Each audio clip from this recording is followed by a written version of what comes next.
Sa mga kasari, no? So may ayusin na naman tayo na Bluetooth speaker mga kasari. Ayan, Bluetooth speaker. So ano kayang problema nito mga kasari, no? So saksak natin mga kasari.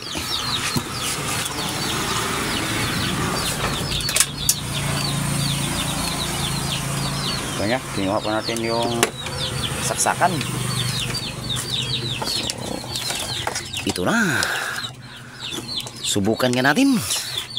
Tingnan natin kung ano ang problema.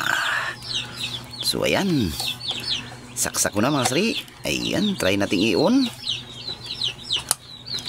So yun lang,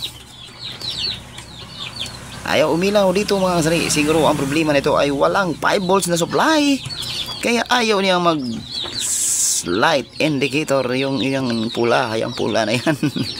So baklasin natin mga sari para malaman natin kung ano ang problema. So simula na mga kasari. Ang kanyang problema ay ang kanyang diferensya.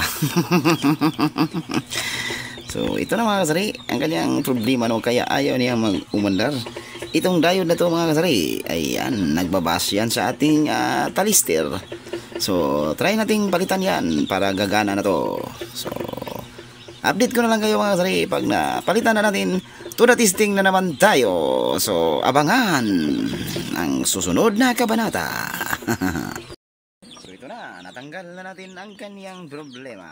So sa sinasabi ko kanina, so ayan, may problema to kasi nagbabas yung ating tester. So ayan, pakinggan ninyo. So dito siyan galing. So papalitan na natin.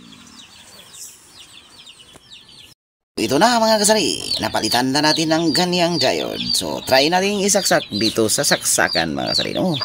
Gamit pala natin ay isang 12 volts na adapter. So saksak na natin. Ayan, try natin kung gumagana ba. Ayan, gumagana na siya mga kasari. Sabi niya sa Bluetooth device ay saan ba to?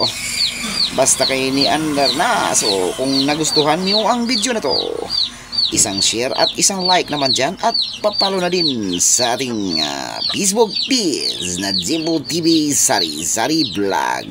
Maraming salamat and thank you for watching mga kaidol. Bye bye.